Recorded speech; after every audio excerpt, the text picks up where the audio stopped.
lot of questions over the surprise resignation of Miss USA, who says she needs to focus on her mental health. Look, the first letter of each sentence spells out the phrase, I am silenced. Just 2 days after Miss USA resigned, Uma Sofia Srivastava said in part, my personal values no longer fully align with the direction of the organization. Stop. Stop. Sit down. I respect all of you, but what just your director did is not respectful. You are done. To trash another girl, disrespectful, and that's why I picked my phone. Oh my God. Oh my God. J'ai décidé de démissionner de ma participation dans le jury de Miss Univers qui va avoir lieu à Bangkok dans 2 jours. C'est une chose extrêmement sérieuse. Il y a des gens qui s'endettent pour pouvoir participer à ce concours.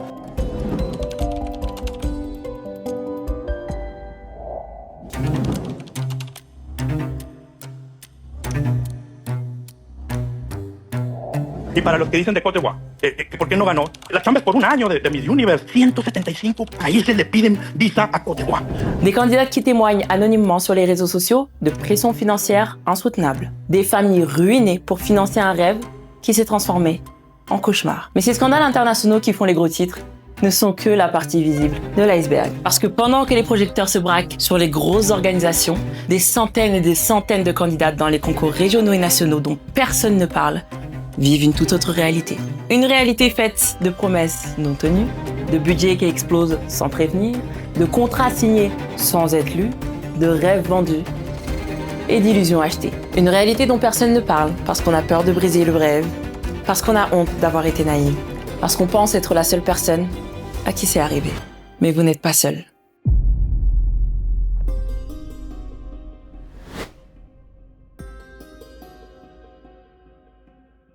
So, ladies and gentlemen, the third runner-up is Miss Grand France.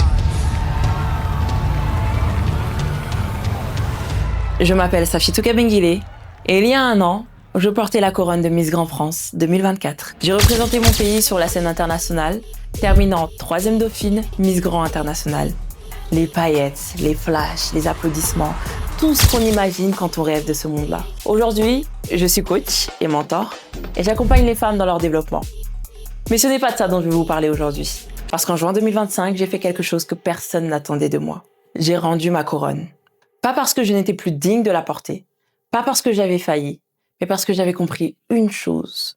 Le comité qui me l'avait confiée ne méritait plus que je la porte pour eux. Et malheureusement, je ne suis pas la seule à avoir fait ce geste dans cette industrie. Alors aujourd'hui, j'ai décidé de lever le voile sur ce qu'on vous cache de ce monde pour que vous soyez plus avertis, plus conscients et plus protégés. De mon côté, j'ai eu manque de respect, shadow ban, aucune valorisation de mon travail, aucune communication, aucune réponse à mes sollicitations. Comme si la couronne m'obligeait à me taire. Comme si représenter un titre signifiait renoncer à ma voix. Mais j'ai appris une chose dans cette industrie. La couronne est temporaire, ma voix ne l'est pas. Alors aujourd'hui, je ne vais pas vous parler que de moi, parce que mon histoire, c'est juste une histoire parmi des centaines.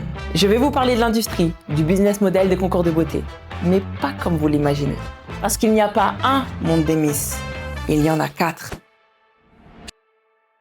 Celles qui investissent des millions, qui signent des contrats avec des sponsors, qui mettent leur réputation en jeu et qui attendent un retour sur investissement. Celles qui payent leur franchise, leur coach, leur préparation, qui rêvent de la couronne, qui croient à la transformation et qui découvrent parfois que le prix à payer va au-delà de l'argent. Les franchises nationales qui revendent des packages coaching, les sponsors qui financent les compétitions pour obtenir de la visibilité gratuite, les marques qui veulent des mannequins non rémunérés, déguisés en ambassadrices. Et il y a vous, le public. Vous qui regardez, qui commentez, qui jugez, qui voulez du rêve, de l'authenticité, de l'inspiration, mais qui alimentez aussi le système par vos clics, vos votes et vos abonnements. Aujourd'hui, je ne vais pas vous dire qui a raison ou qui a tort. Je vais vous montrer comment ces 4 mondes s'affrontent et comment reconnaître quand l'équilibre se brise. Parce qu'en novembre 2025, cet équilibre s'est brisé. En public, devant plus de 80 candidate. Et ça a forcé l'industrie à montrer son vrai visage. Je vais vous parler de la réalité financière que personne n'ose dire à haute voix. Et surtout, de comment vous préparer et vous protéger. Parce que je ne suis pas là pour détruire, je suis là pour éduquer. Ceci est l'épisode 2 de la réalité du monde des Miss. Installez-vous confortablement. Aujourd'hui, on va parler argent. Avant d'aller plus loin, je veux clarifier un truc.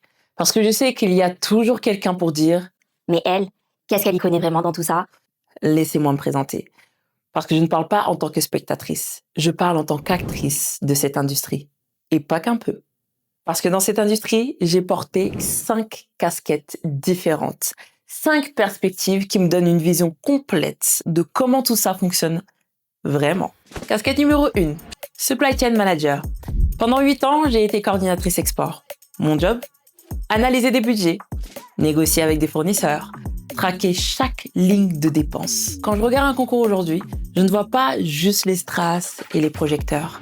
Je vois au-delà des flux logistiques. Je vois des flux financiers, je vois où va l'argent et surtout, je vois où il ne va pas. Casquette numéro 2, mannequin freelance. J'ai fait des castings, des shootings, des défilés. J'ai géré plusieurs projets en même temps, parfois payés, parfois en exposition et en visibilité. J'ai appris à négocier mes tarifs, à dire non aux opportunités toxiques et à repérer les red flags avant de signer un contrat. Cette expérience m'a blindée et elle m'a appris une règle d'or. Si quelqu'un te demande de payer pour travailler, c'est que ce n'est pas un travail, c'est un client. Casquette numéro 3. Direction artistique. J'ai bossé en backstage sur des événements. J'ai vu comment on monte un show, comment on gère la logistique, comment on fait croire à 500 personnes dans une salle que tout est parfait alors qu'on vient de régler un problème technique 10 minutes avant de lever le rideau. Cette vision backstage, elle démystifie tout. Parce que le glamour, c'est seulement 10% du job. Les 90 restants, c'est de l'organisation, du stress et des budgets très serrés. Casquette numéro 4, candidate, puis Miss. 2021, deuxième Dauphine Normandie. 2022, première Dauphine Miss Normandie. 2024, je finis Miss Grand France, puis troisième Dauphine Miss Grand International. J'ai vécu ces concours de l'intérieur. J'ai payé mes robes, j'ai géré mes préparations, j'ai subi la pression des réseaux sociaux, j'ai ressenti l'excitation, mais aussi l'épuisement. J'ai vu comment certaines organisations traitent leurs candidates comme des athlètes et d'autres comme des portefeuilles ambulants. Et cette expérience, elle m'a aussi brisée. Parce que j'ai cru qu'une couronne validerait ma valeur, qu'elle donnerait enfin la reconnaissance que je cherchais. Mais la vérité, c'est que la couronne ne répare rien. Elle amplifie juste ce que tu es déjà. Si tu es solide, elle te rendra plus forte. Si tu es fragile, elle te brisera. Et enfin, casquette numéro 5, coach et mentor. Aujourd'hui, j'accompagne des candidates. Je les prépare physiquement, mentalement, stratégiquement. Et surtout, je les aide à ne pas tomber dans les mêmes pièges que moi. Parce que j'ai créé une méthode. MELF. Mental, émotionnel, leadership, force. 4 piliers pour ne jamais oublier que la couronne est un outil, pas une identité. Donc, quand je décortique cette industrie, ce n'est pas depuis mon canapé. C'est depuis 5 angles différents. Et cette vision 360 degrés, elle me permet de voir ce que beaucoup ignorent. Les coulisses, les chiffres, les manipulations, mais aussi les opportunités réelles. Maintenant qu'on a posé tout ça, je pense qu'on peut rentrer dans le vif du sujet. Alors, commençons par la base. Dans l'industrie des concours de beauté, il existe 2 modèles économiques principaux. Je vais les appeler modèle A et modèle B. Et ces 2 modèles, ils ne se ressemblent pas du tout, ni dans leur fonctionnement, ni dans leur transparence, et surtout pas dans la manière dont ils traitent leurs candidates. Voici le modèle A, le modèle historique. Celui des concours comme Miss France, Miss Univers, à l'époque IMG, ou encore Miss Monde. Dans ce modèle, la candidate ne paye quasi rien. Participation gratuite. Alors, comment le concours se finance ? Eh bien, il y a 3 sources principales. La première, les votes par SMS. Prenons l'exemple de Miss France. Chaque vote coûte 60 centimes. Multipliez ça par plusieurs millions de téléspectateurs. C'est une machine à cash. Et cette mécanique, elle transforme le concours en compétition de popularité. Parce que pour gagner, tu dois pas juste être la plus élégante ou la plus éloquente. Tu dois avoir la plus grosse communauté, la plus grosse famille et le plus gros réseau. Certaines candidates mobilisent des villages entiers. Des entreprises locales achètent des votes en masse pour soutenir leur Miss régionale. Et c'est légal. C'est même encouragé, parce que ce modèle économique repose sur cette mobilisation populaire. La source numéro 2, la billetterie et les droits TV. L'élection Miss France, c'est 7 millions de téléspectateurs. Un show diffusé en prime time sur TF1. Des places vendues entre 50 et 300 € pour assister au spectacle en live. C'est un événement télévisuel rentable. Source numéro 3, les sponsors. Les marques paient pour apparaître à l'écran, pour habiller les candidates, pour avoir leur logo sur les affiches. Ces partenariats peuvent représenter des centaines de milliers d'euros. Maintenant, soyons clairs, ce modèle n'est pas parfait. Il transforme les concours en télé-réalité. Il privilégie la popularité sur le mérite et il a un avantage majeur. Il est transparent. Tout le monde sait que c'est un concours de popularité. Personne ne fait semblant. Les règles sont claires dès le départ. Tu ne payes rien, mais tu dois mobiliser et c'est assumé. Contrairement à ce que l'on pourrait croire, ces concours gratuits investissent massivement dans la production. Parce qu'ils doivent attirer les téléspectateurs, ils doivent vendre du rêve. Donc, les robes, les décors, les chorégraphies, les coachs, tout est financé par l'organisation. Les candidates en profitent, c'est vrai, mais le niveau d'exigence est immense. Elles doivent être irréprochables pour justifier cet investissement. Alors oui, c'est un système de popularité, mais au moins, c'est un système qui ne demande pas à sortir ta carte bleue à chaque étape. Dans ce modèle, c'est la candidate qui finance sa propre participation. Elle paye pour concourir et selon les concours, cette somme peut aller de 80 € à 3 000 €. Vous avez bien entendu, 3 000 €.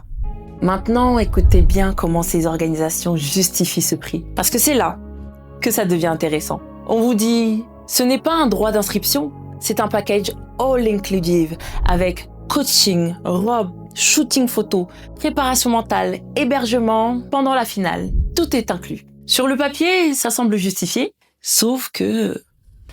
Problème numéro 1, l'opacité des informations. Combien coûtent réellement ces coachings? Qui sont ces coachs? Sont-ils qualifiés ou juste des prestataires externes sous-payés? Combien coûtent les robes? À combien revient l'hébergement par candidate? Mystère.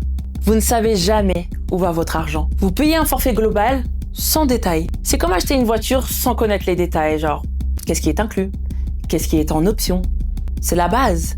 Tu payes un forfait global sans transparence. Vous faites confiance aveuglément. Problème numéro 2, l'escalade de l'engagement.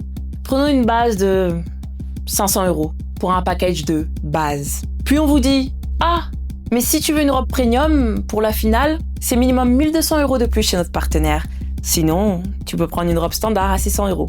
Mais bon, tu vas être à côté des autres candidates haute couture. Ensuite, le shooting avec le photographe pro, 350 € supplémentaires. Et c'est obligatoire pour le book officiel. Ou encore, le coaching intensif VIP avec notre expert national, 800 € pour les 3 sessions. Fortement recommandé si tu veux être dans le top 5. Ou encore, ah, le maquillage et la coiffure le jour J ne sont pas inclus. Compte 250 € pour une équipe beauté. Et enfin, si tu veux un costume national vraiment impactant, il te faut au moins 1 500 €.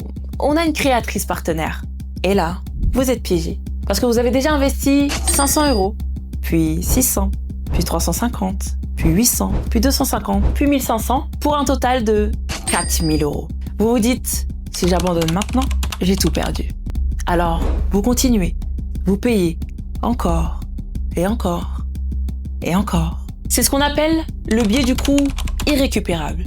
Plus vous investissez, plus il devient psychologiquement impossible d'arrêter. Et au final, vous avez dépensé 8 fois votre budget initial sans jamais avoir vu venir l'addition totale. Problème numéro 3, le flou sur les promesses. Ces concours vous vendent du rêve. Devenez notre ambassadrice internationale. Lancez votre carrière de modèle mannequin. Représentez notre pays à l'étranger. Mais concrètement, qu'est-ce que ça veut dire? Combien de contrats sont réellement signés après le concours? Combien de candidates deviennent effectivement mannequins ou influenceuses professionnelles? Combien galèrent pendant des mois sans aucun retour sur investissement? On ne vous montre que les success stories. Jamais les 95% de candidates qui repartent avec une couronne en plastique, 300 photos Instagram et un compte en banque vite. Alors, voilà les différences entre les modèles A et les modèles B. L'un assume ce qu'il vend. C'est un concours de popularité financé par le public et tout le monde le sait. L'autre vend du rêve en cachant le prix. Et attention, je ne dis pas que tous les concours payants sont des arnaqueurs. Certains sont sérieux, certains offrent réellement un accompagnement de qualité. Mais le problème, c'est que vous ne pouvez jamais le savoir avant d'avoir payé. Vous ne payez pas pour gagner, vous payez pour participer. Et ça, c'est une distinction capitale. Parce que dans un concours gratuit, si vous perdez du temps. Dans un concours payant, si vous perdez de l'argent. Maintenant qu'on a compris ces deux modèles, on va pouvoir creuser encore plus loin. Parce qu'au-dessus de ces modèles, il y a une pyramide. Une pyramide économique qui structure toute cette industrie. Et ça, c'est ce qu'on va décortiquer dans le chapitre suivant. Pour comprendre pourquoi tant de candidates se retrouvent à payer autant, il faut comprendre comment est structuré le business des concours de beauté. Et pour ça, il faut voir le système dans son ensemble. Pas juste un concours isolé, mais toute la chaîne. Parce que ce que vous avez payé au niveau régional, ça ne reste pas au niveau régional. Ça monte, ça circule, ça alimente toute une pyramide. Imaginez une pyramide comme celle de Maslow. Au sommet, les Miss internationales. Qui paie? Le comité international en général. Combien? Entre 50 000 € à plusieurs centaines de milliers. Le retour sur investissement? Visibilité mondiale, contrats internationaux, couverture médiatique massive. Niveau 2. Les Miss nationales. Qui paie? Ça dépend. Parfois le comité, parfois la Miss elle-même. Combien? De 10 000 € à 200 000 €. Le retour sur investissement? Visibilité nationale, télé, presse, événements prestigieux et une chance de partir au niveau 1, c'est-à-dire sur les plateformes internationaux. Passons au niveau 3, les Miss régionales. Qui paie? Souvent la Miss ou partiellement le comité. Combien? De 10 000 à 60 000 €. Le retour sur investissement se fait sur la visibilité locale, la presse régionale, les événements de proximité et une chance de passer au niveau national, c'est-à-dire au niveau 2. Et on se retrouve à la base avec les candidates. Combien sont-elles? Des centaines, des milliers. Qui paie? Elles, toujours elles. Combien? 3 500 à 13 000 € chacune. Le retour sur investissement? Visibilité minimale, voire inexistante. Maintenant, regardez bien comment l'argent circule. Les candidates paient pour le concours régional, frais d'inscription, tenue, préparation. L'argent monte au niveau 3. La gagnante régionale paie le concours national, nouveaux frais, nouvelles tenues, nouveaux déplacements. L'argent monte au niveau 2. La gagnante nationale paie ou son comité paie avec l'argent des candidates régionales pour l'international. Encore plus de frais, encore plus d'investissements. L'argent monte au niveau 1. Résultat, l'argent circule de bas en haut. Les couronnes descendent de haut en bas, mais le financement vient principalement de la base. Les candidates financent les régionales financent les nationales et les nationales financent les internationales. C'est une pyramide économique classique. Maintenant, attention, je ne suis pas en train de dire que c'est une pyramide de Ponzi ou une arnaque type MLM, parce qu'il y a une différence fondamentale. Dans un concours, il y a un vrai produit. L'expérience, la compétition, le titre.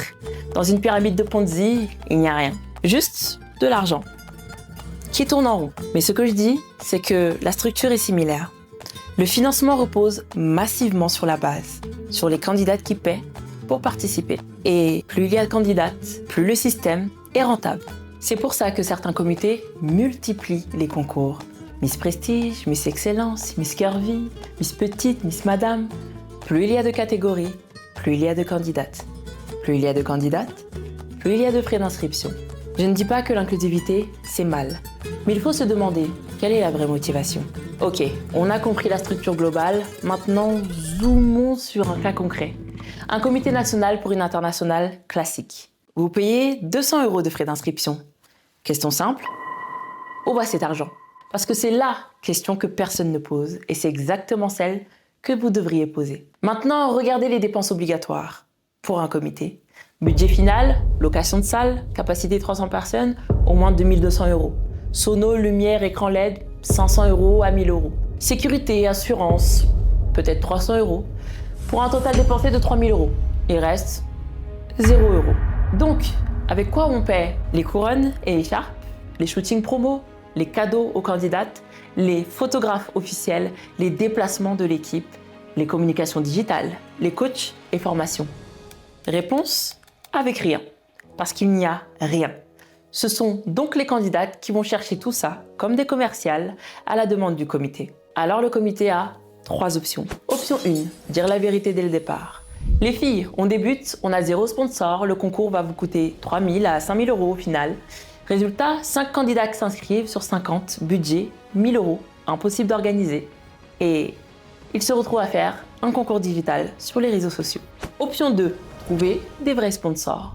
Ça prend 6 à 12 mois. Ça demande un réseau, de la crédibilité, mais quand tu as 0 ans d'ancienneté, personne ne te fait confiance. Option 3, le modèle progressif opaque. Tu annonces 200 euros, tu fais miroiter que tout est pris en charge et au fur et à mesure, tu ajoutes des frais optionnels mais fortement recommandés. Résultat, 15 candidates. Budget final, 45 000 à 65 000 euros. 15 fois 3 000 à 4 500 euros chacune. Le comité organise sa finale. Les candidates paient pour leur propre expérience et tout le monde est content. Sauf que c'est exactement le type de modèle que j'ai vu exploser en 2024 et en 2025. Et je veux être claire, je ne pense pas que tous ces comités sont des arnaqueurs conscients. Beaucoup sont des passionnés, des bénévoles, des gens qui veulent créer quelque chose de beau. Mais ils se retrouvent coincés dans une équation impossible. Pas de sponsor égale pas de budget égale pas de concours.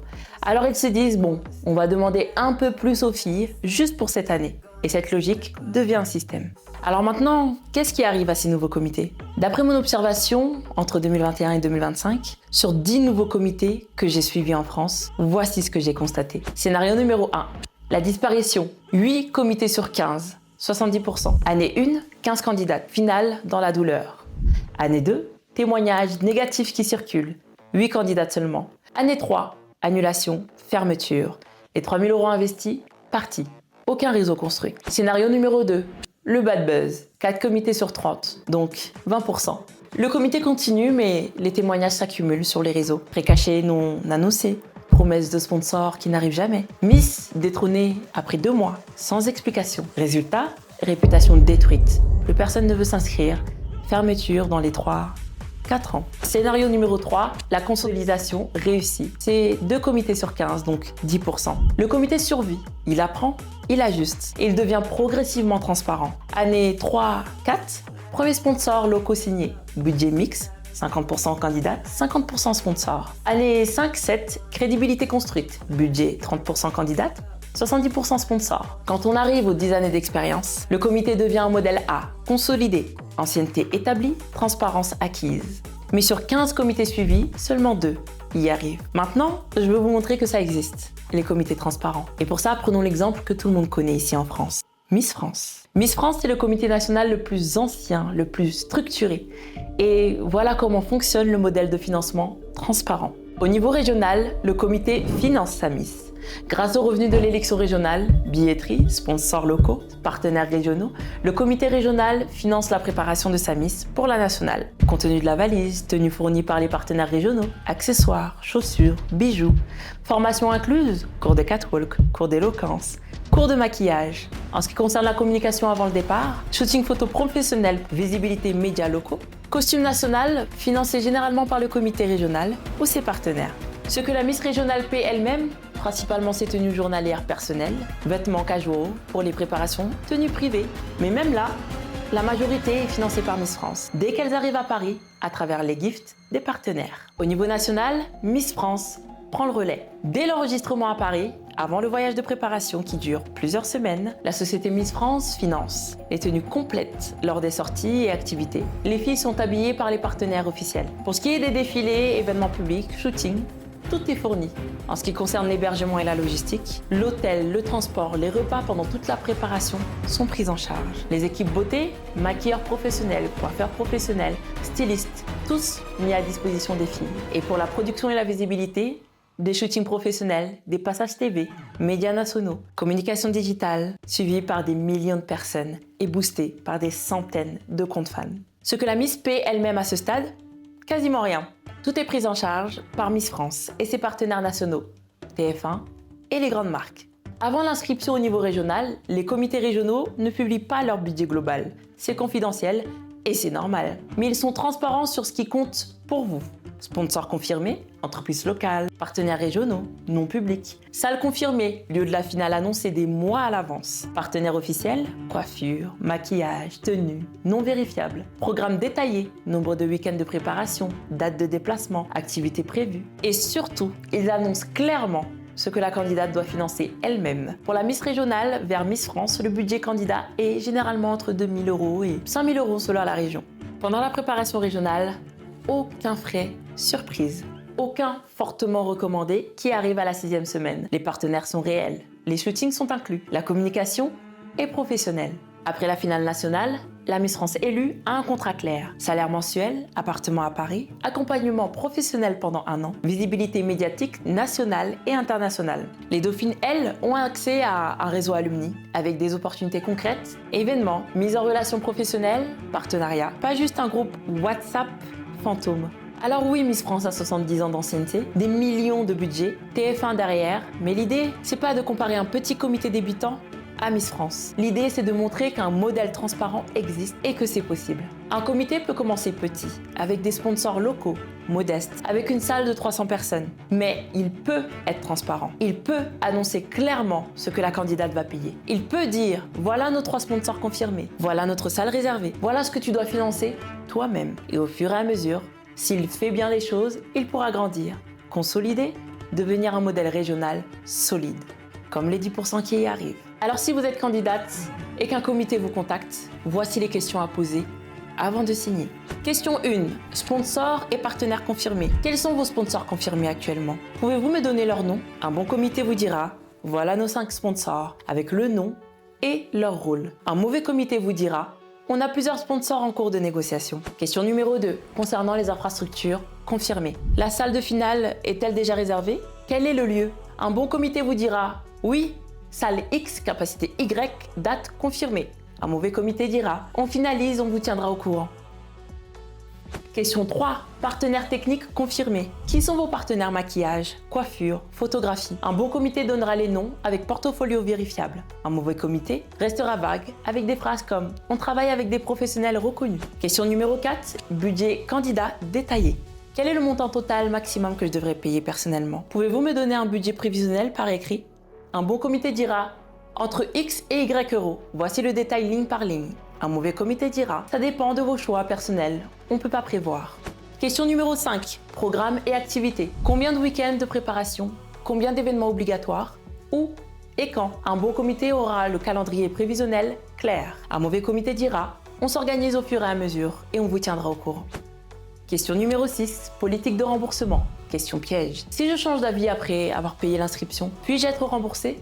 Sous quelles conditions? Un bon comité répondra clairement oui, remboursement intégral jusque telle date. Après remboursement partiel selon barème. Un mauvais comité dira non, frais d'inscription non remboursables ou pire, on verra au cas par cas. Parce qu'un comité qui a peur de rembourser 200 €, c'est un comité qui sait qu'il ne tiendra pas ses promesses. Si le comité refuse de répondre clairement à ces questions, fuyez. Parce qu'un comité honnête n'a rien à cacher. Et un comité qui a des sponsors réels, une salle confirmée, des partenaires solides, il sera fier de vous le montrer. Maintenant que vous comprenez comment fonctionne le système en France, laissez-moi vous montrer comment ça se passe ailleurs. Aux USA, aux Philippines, en Thaïlande, dans des pays où les concours de beauté sont une industrie à part entière. Parce que c'est en comparant qu'on comprend vraiment où sont les problèmes. Et surtout, où sont les solutions. Maintenant, sortons de la France. Zoomons sur un pays qui a complètement maîtrisé l'économie des pageants. Les Philippines. 15 couronnes dans les Big Four depuis 1964. Miss Univers, 4 couronnes. Miss World, 1 couronne. Miss International, 6 couronnes. Miss Hearst, 4 couronnes. Miss Grand International, 1 couronne. Au total, 16 couronnes. C'est plus que n'importe quel pays au monde. Le seul pays à avoir remporté les 5 titres. En novembre 2024, Chelsea Manalo, Miss Univers Philippines 2024, fait l'histoire au Mexique lors de la 73e édition de Miss Univers. Elle ne remporte pas la couronne, mais elle devient Miss Universe Asia, la toute première Continental Queen pour l'Asie dans l'histoire du concours. un titre créé par la nouvelle organisation Miss Universe, une reconnaissance historique. Chelsea, première femme noire à représenter les Philippines à Miss Universe, place l'Asie sur la carte des Continental Queens. Et cette année, c'est Atissa Manalo, après 4 tentatives, qui devient Miss Universe Philippines 2025. Les Philippines ne participent pas aux pageants, elles les dominent. Comment un pays de 117 millions d'habitants fait ça? Les académies. Aux Philippines, les pageants ne sont pas un hobby. C'est une industrie structurée, professionnelle, hyper compétitive. Des camps d'entraînement qui ressemblent à des académies militaires pour des reines de beauté. Et derrière ces académies, des légendes vivantes. Aces and Queens, fondée en 2021 aux Philippines, à la tête, Jonas Garfood, surnommé le Queenmaker, a formé Pia Wurtzbach, Miss Universe 2015, Catriona Gray, Miss Universe 2018 et des dizaines d'autres Miss. Aujourd'hui, Aces and Queens continue. Août 2025, bootcamp intensif de 2 jours, candidates philippines et internationales qui viennent s'entraîner. En Amérique latine, on y trouve César Prado et son académie César Prado Model Agency en Colombie. César se présente comme le coach of coaches et the most important coach in Latin America. En 2023, il forme Miss Grand Colombia avant son départ pour la compétition internationale. Passarella intensive, technique latine, discipline. Mai 2025, il donne une masterclass internationale à Miss International Vietnam. Juillet 2025, il entraîne Miss Universe Turk and Caicos. Ces académies ne forment pas juste pour leur pays. Elles attirent des candidates du monde entier. Ces coachs ne sont pas des amateurs. Ce sont des professionnels reconnus mondialement. Et leur expertise, elle se monnaie. Très cher. Mais il y a un phénomène plus récent qui a explosé avec les réseaux sociaux, les coachs runway.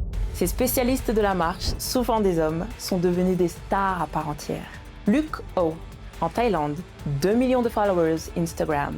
Dougio, coach international, plusieurs grosses favorites coachées à son actif.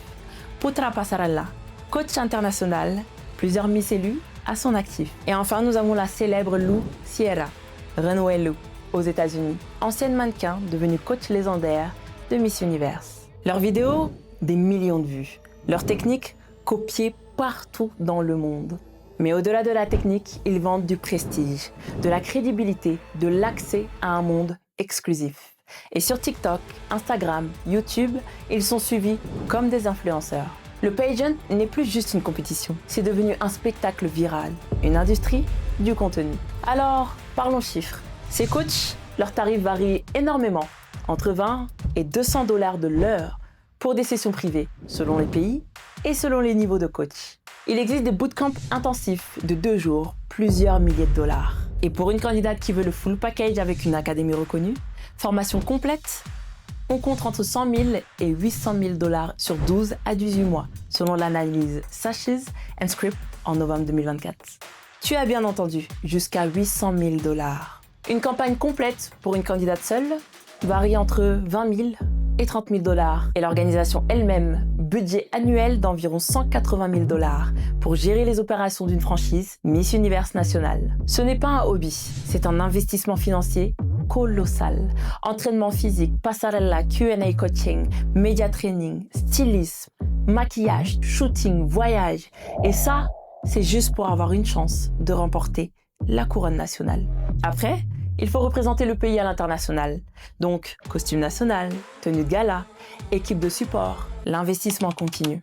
Et puis, il y a la Thaïlande, le pays qui a transformé les pageants en modèle économique révolutionnaire. Miss Universe Thailand, organisée par la société MGI, Miss Grand International, cotée en bourse à Bangkok. Lors du premier semestre, l'organisation a généré 314 millions de bahts de revenus, avec un profit net de 91 millions de bahts. Rien que leur activité Commerce Pageant rapporte 120 millions de bahts par trimestre. Comment ils font ça? Les organisateurs ne se contentent pas de gérer le concours. Ils deviennent les agents des candidates. Chaque candidate signe un contrat. L'organisation prend une commission sur les endorsements, les contrats publicitaires et les apparitions. Les candidates deviennent des influenceuses, des égéries de marque, des célébrités et l'organisation encaisse un pourcentage sur chaque deal. Août 2025, la candidate Sarah Bouri a vendu 3,5 millions de bahts, environ 107 000 $, de produits en live selling pendant Miss Universe Thailand 2025. Qu'est-ce que le live selling? Les candidates vendent des produits en direct sur les réseaux sociaux pendant la compétition. condiments, accessoires, maquillage, skincare, du shopping en direct avec leurs fans. Et l'organisation prend sa part. Le modèle thaïlandais a inspiré d'autres pays, mais personne ne l'exécute aussi bien qu'eux. Mais en novembre 2025, tout ce système vient d'exploser au grand jour. Miss Universe, la 74e édition à Bangkok, en Thaïlande. La Thaïlande, pays hôte, organisée par Nawat, le même Nawat qui gère Miss Universe Thaïlande, le même qui a bâti l'empire MGI avec ses milliards de bahts. Et en tant qu'organisateur, pays hôte, il a investi des millions pour cet événement. Sponsor, production, logistique, et il veut un retour sur investissement. Normalement, l'orientation, c'est le moment sacré des pageants. Les candidates se retrouvent. Le président les encourage, les félicite, leur rappelle leur rôle. Ambiance bienveillante, sororité, empowerment. Mais cette année, ça tourne au clash, en direct, devant toutes les candidates. Le conflit? Un shooting sponsor obligatoire. Nawat interpelle publiquement Fatima Bosch, Miss Universe, Mexico. Okay, Mexico, where are you? Okay, I heard you're not going to post everything about Thailand, about every article, about our activities. Is it true? Fatima se lève pour répondre. Elle explique que son comité national lui a dit que ce shooting sponsor n'était pas une obligation officielle de Miss Universe Organization, que Raúl Rocha, le président de Miss Universe, a confirmé qu'elle n'aurait pas de pénalité. Mais Nawat insiste. We invest a lot of money. We pay cash a lot of money. We taking care of everything. The crown, the winner title is the most important. My question is, you can follow our step or not? You can post or not? You can work to promote Thailand or not? Yes, right? Okay, sit down. Thank you so much. Les sponsors doivent avoir un retour sur investissement. C'est une obligation. C'est une obligation. Et c'est là que ça devient historique. Nawat est transparent, brutalement transparent.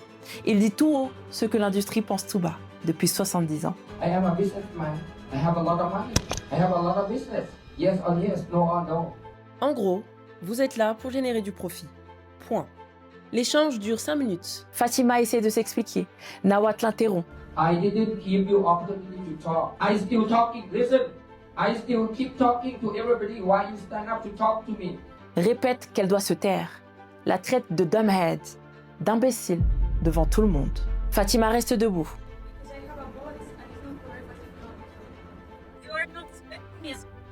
Et Nawat décide d'appeler la sécurité. Security.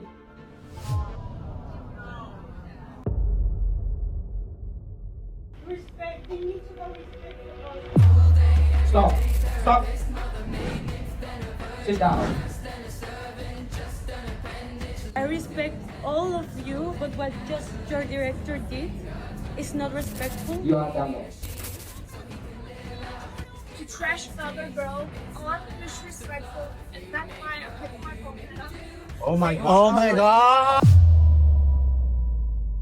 C'est la première fois dans l'histoire moderne des pageants qu'un groupe de candidates se rebelle publiquement en pleine orientation, en direct devant le monde entier. Les conséquences immédiates. Raúl Rocha, le président de Miss Universe, publie une vidéo. Je ne permettrai pas que les valeurs de respect et de dignité envers les femmes soient violées. Nawat a oublié ce que signifie être un véritable hôte. Il a humilié, insulté et manqué de respect à Fatima Bosch. Le 7 novembre, Nawat est dismiss de tous les événements Miss Universe 2025. L'événement Top 10 Special Dinner avec Nawat annulé. Les sponsors commencent à se retirer. Tu vois le paradoxe? Nawat a dit la vérité. Il a juste dit tout haut ce que l'industrie fait en silence. Les candidates sont là pour servir les sponsors, pour générer du profit, pour être des outils marketing. Mais dire ça publiquement, devant les candidates en 2025, c'est le masque qui tombe. Et quand le masque tombe, le système ne peut plus prétendre qu'il s'agit d'opportunités ou de plateformes.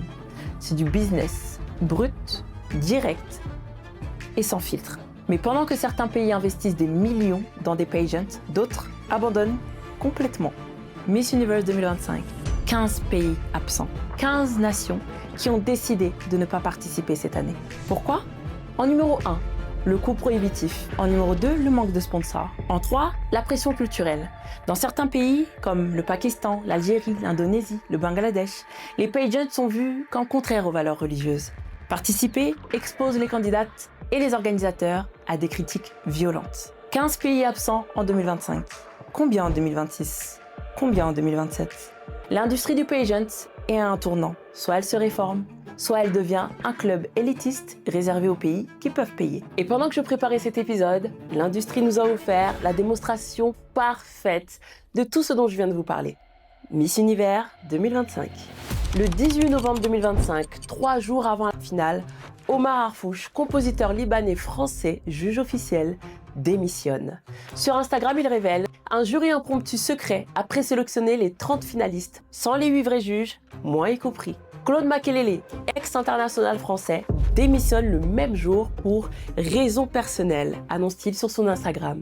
Question qui se pose. 2 juges français qui partent simultanément. Coïncidence ou ont-ils découvert quelque chose de troublant et non éthique?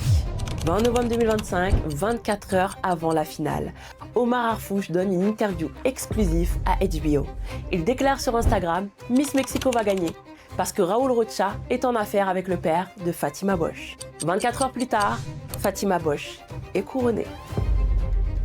Comment un juge démissionnaire peut-il prédire avec certitude le résultat d'un concours supposé équitable?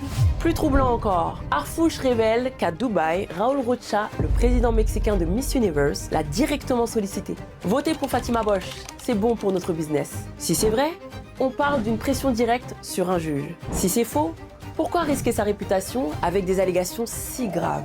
Le 21 novembre 2025, finale à Bangkok, Fatima Bosch, Miss Universe Mexique, est couronnée. Le public explose, pas de joie, mais de colère.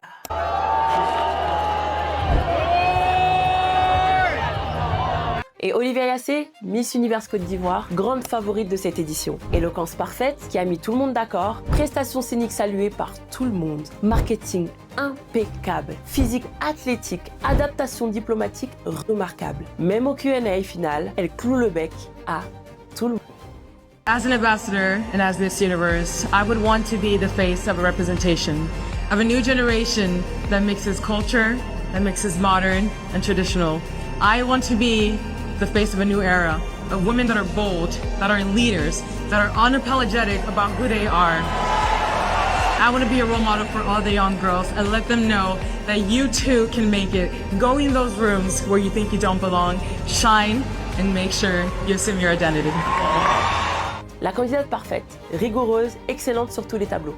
Résultat, 4e dauphine. Et encore une écharpe continentale. Miss Universe Africa et Océania. Alors je vous pose la question, si une femme africaine peut être parfaite sur tous les critères et finir quand même avec une écharpe continentale, quel message ça envoie aux autres femmes noires africaines? Que même l'excellence n'est pas suffisante? Que représenter l'univers entier, ce n'est pas pour elles? Qu'il y a 2 catégories, les couronnes mondiales et les prix de consolation continentaux? Les femmes africaines vont-elles un jour aussi avoir le droit de représenter l'univers entier? Côte d'Ivoire.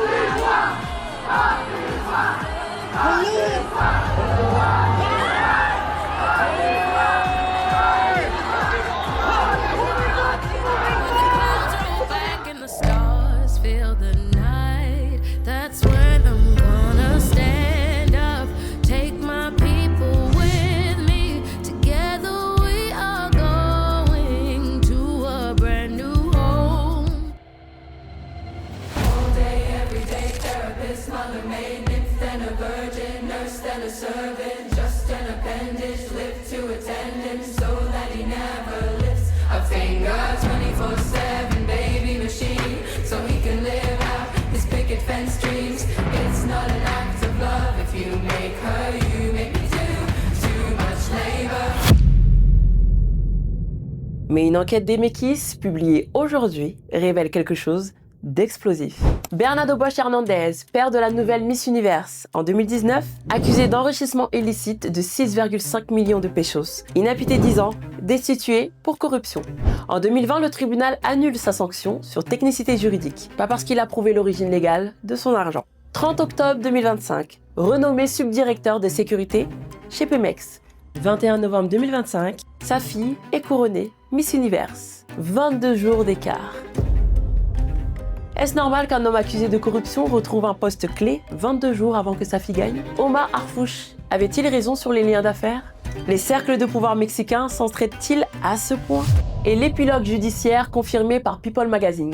Le 22 novembre 2025, lendemain du couronnement, Omar Harfouch consulte un cabinet d'avocats new-yorkais pour déposer une plainte contre Miss Universe Organization. Les charges qu'il évoque: fraude, abus de pouvoir, corruption et conflit d'intérêts. Un compositeur respecté risquerait-il sa carrière pour des accusations sans fondement? Et l'onde de choc traverse l'Atlantique. Ce même jour, Paris Match révèle la société Miss France menace de se retirer de Miss Universe. Frédéric Gilbert, le président de Miss France, déclare: on paie notre licence chaque année, 3 à 4 fois le prix de Miss World. Il va falloir rendre des comptes. Il ajoute, et c'est crucial, quand on signe, au-delà des implications financières, c'est pour l'image, le respect de la marque et son utilisation. S'il n'y a pas d'explication claire ou de ligne de conduite plus précise, on peut sérieusement se poser la question de continuer. Et je sais qu'on n'est pas les seuls. D'autres pays se posent les mêmes questions. Quand un pays historique comme la France menace de claquer la porte, combien d'autres vont suivre? Quand les comités nationaux eux-mêmes perdent confiance, que reste-t-il de la légitimité du concours? Nathalie Glebova, Miss Universe 2005, juge officielle cette année, écrit sur Instagram le lendemain des résultats. Ma gagnante à moi, c'est la Thaïlande. Une firme d'audit pour la transparence, ce serait bien. Je ne jugerai plus tant qu'il n'y en aura pas. Pourquoi une ex-Miss Universe remet-elle en cause la légitimité de sa propre organisation?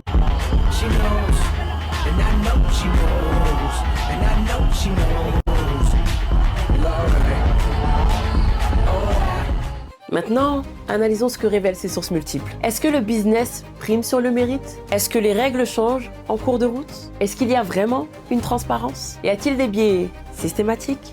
Je ne dis pas que c'est le cas. Je dis juste qu'il y a des questions troublantes, documentées par des médias reconnus et des acteurs internes. À vous de décider ce que vous en pensez. À vous de vous demander dans quel type d'industrie vous souhaitez investir votre temps, votre argent et vos rêves. Alors comment naviguer dans cette complexité? Comment identifier les signaux d'alarme avant de vous retrouver dans des situations ambiguës? C'est ce qu'on va voir maintenant avec les 6 red flags que toutes les candidates doivent connaître. On a vu l'histoire, on a vu les modèles économiques, les académies qui coûtent des centaines de milliers de dollars. Mais maintenant, la vraie question c'est comment une candidate peut-elle repérer un système toxique avant d'investir son argent, son temps et son énergie? Parce que voilà la réalité, tous les comités ne sont pas honnêtes, tous les organisateurs ne sont pas transparents. Et certains systèmes sont conçus pour exploiter les rêves des jeunes femmes. Alors je vais vous donner 6 red flags concrets, des signes d'alerte, des questions à poser pour que vous puissiez protéger votre parcours avant qu'il ne soit trop tard. Red flag numéro 1, opacité financière. Le signe, quand tu poses la question, combien ça va me coûter au total? Et qu'on te répond, ça dépend, ou on verra au fur et à mesure, ou fais-nous confiance, on s'occupe de tout. Pas de budget détaillé, pas de tableau récapitulatif, pas de contrat écrit. Pourquoi c'est grave? Parce que sans transparence financière, tu ne peux pas anticiper, tu ne peux pas budgétiser et tu ne peux pas décider en conscience. Et les frais cachés vont s'accumuler. 200 € par-ci, 500 € par-là. Et en 6 mois, tu te retrouves à 8 000 € sans avoir vu venir. Comment vérifier avant de signer quoi que ce soit? Tu demandes, pouvez-vous me fournir un devis détaillé de tous les frais obligatoires? Quels sont les frais optionnels? Combien coûtent-ils? Y a-t-il des frais qui peuvent être ajoutés en cours de route? Lesquels? Si on refuse de te donner un document écrit, fuis. Un système honnête n'a rien à cacher. Red flag numéro 2, la gamification toxique. Le signe, on te demande que ta préparation passe par des challenges et des épreuves. Challenge photo de la semaine. Ils ont besoin de 3 photos en tenue de soirée à poster et sur ton profil et sur leur page officielle. Épreuve de popularité. Ramener 20 personnes minimum à la soirée de présentation, sinon tu perds des points. Challenge vote. Tu dois atteindre 500 votes SMS minimum pour valider ton passage en finale. Et à chaque fois, on te dit, si tu fais ça, tu seras plus à l'aise le jour J. Ça te donnera des points bonus dans le jugement final. Parfois, on te propose des partenaires avec des tarifs réduits. Notre photographe partenaire te fait une séance à 200 € au lieu de 400 €. Mais si tu refuses, eh bien, débrouille-toi de ton côté. Mais il te faut des photos professionnelles pour le concours. Et parfois, ça va encore plus loin. Tu te souviens de l'incident Miss Universe 2025 qu'on a vu au chapitre 3? Nawat qui confronte Fatima Bosch parce qu'elle refuse un shooting sponsor. Ça, c'est la version extrême de cette gamification toxique. Le pays hôte, la Thaïlande, impose des obligations sponsorship aux candidates, pas par Miss Universe Organization officielle, mais par l'organisateur local qui a investi des millions. Et quand une candidate dit non, elle est humiliée publiquement devant 75 autres candidates, en direct. C'est ça la gamification toxique, poussée à l'extrême. Tu dois générer du profit pour nos sponsors, sinon tu n'es pas une vraie candidate. Alors imagine ça à l'échelle d'un petit comité national, régional. Si ça arrive au niveau international, Miss Universe, ça peut arriver n'importe où. Pourquoi c'est grave?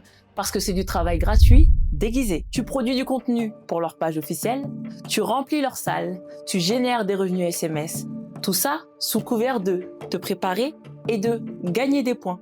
Mais en réalité, tu finances leur business model gratuitement. Et la pression constante te fait croire que si tu ne fais pas tout ça, tu n'auras aucune chance. Le tarif réduit de partenaire, c'est juste une façon de te faire payer quand même en te faisant croire que c'est une faveur. Pourquoi c'est du modèle B déguisé en A? Rappelle-toi au chapitre 1. Le modèle A, légitime, tu ne payes rien. L'organisation finance tout via les votes, billetterie, sponsors, c'est transparent. Le modèle B, quant à lui, est opaque. Tu payes des frais d'inscription cachés. Mais là, c'est pire. C'est un modèle B hybride toxique. Tu ne payes pas de frais d'inscription officiels, mais on t'oblige à produire du contenu, donc c'est du travail gratuit, à vendre des places, donc c'est une commission cachée, à générer des votes SMS, donc c'est du revenu pour eux, et à payer des services partenaires, donc des frais déguisés. Tu finances le système sans que ça s'appelle frais d'inscription. Comment vérifier? Pose les questions suivantes avant de t'engager. Est-ce que je suis obligé de poster du contenu sur vos pages officielles? Y a-t-il des quotas de places à vendre ou de personnes à ramener? Que se passe-t-il si je ne les atteins pas? Les votes SMS sont-ils obligatoires? Y a-t-il un nombre minimum à atteindre? Ces challenges et épreuves sont-ils obligatoires ou optionnels? Impactent-ils réellement le jugement final? Qui sont vos partenaires? Est-ce que je peux choisir mes propres prestataires? Si je refuse un service partenaire, est-ce que ça impacte ma participation ou mon évaluation? Et tu documentes tout. Chaque challenge, chaque quota demandé, chaque tarif réduit, partenaire. Les red flags à repérer, on te demande de poster sur leur page, pas juste la tienne. Tu produis du contenu gratuit, on te fixe des quotas de vente ou vote. Tu finances leur business. On te dit que ça donne des points, donc c'est de la manipulation pour te faire obéir. Les partenaires sont obligatoires ou fortement suggérés. C'est un kickback financier. Si tu refuses, on te fait culpabiliser. C'est donc un contrôle toxique. Troisième red flag, les promesses irréalistes. Le signe, on te dit, tu vas rencontrer des célébrités, tu auras des contrats mannequinat, les marques vont te sponsoriser. C'est un tremplin pour ta carrière. Mais quand tu demandes des exemples concrets d'anciennes candidates qui ont eu des opportunités, on devient vague. Pourquoi c'est grave?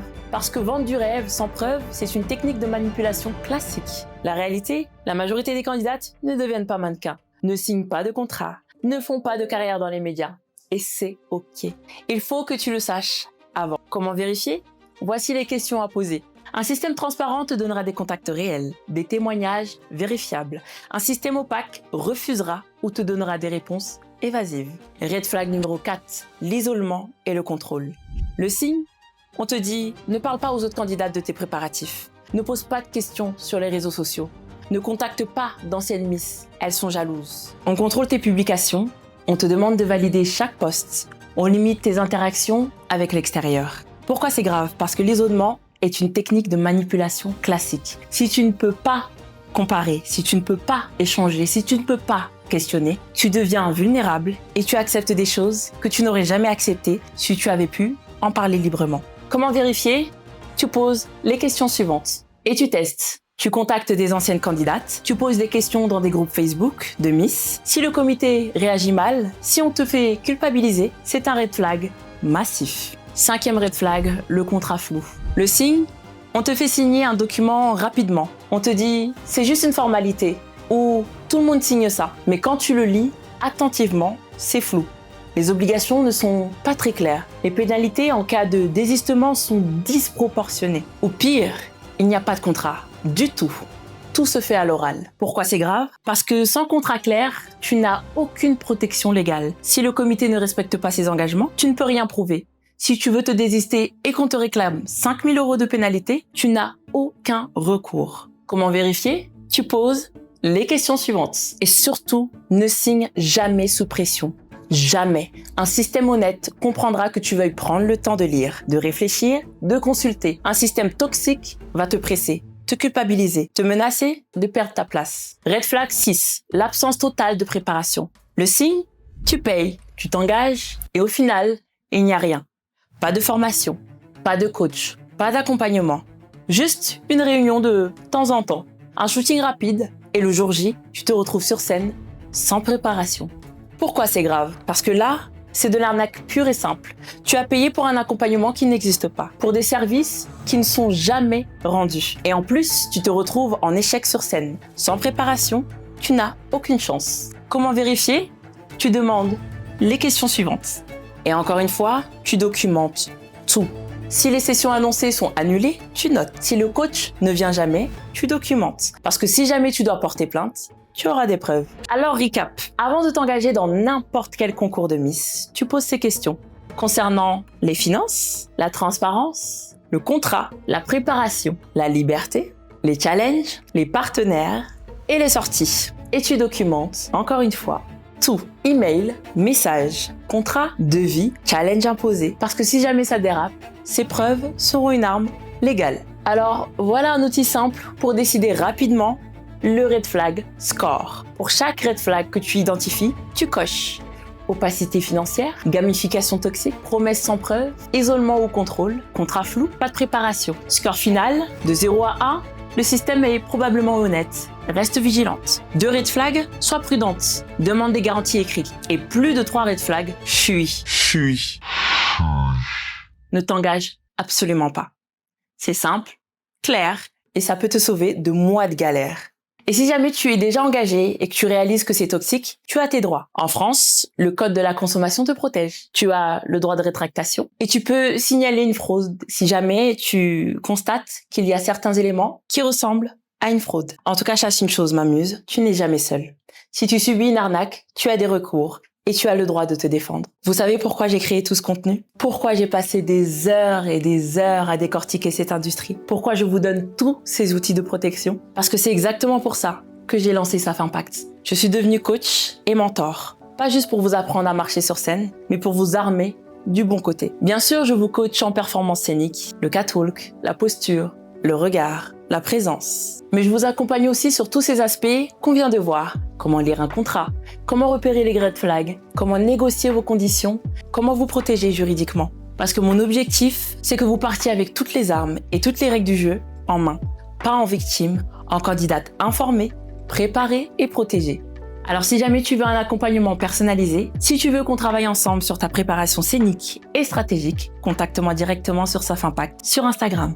Et d'ailleurs, vous vous demandez peut-être, Saf, pourquoi t'es si investi dans tout ça? Qu'est-ce qui t'a poussé à créer SAF Impact? Vous voulez que je vous dise la vérité? Tout simplement parce que moi aussi j'ai vécu tout ça. De l'intérieur, de Miss Normandie, 2021, 2022. Les préparations, les promesses, les coulisses, les backstage. Et ce que j'ai traversé, ce que j'ai ressenti, les choix que j'ai dû faire, les moments où j'ai douté et comment je me suis réinventée. Tout ça, je vais vous le raconter dans l'épisode 3. Mon histoire, avec des archives inédites.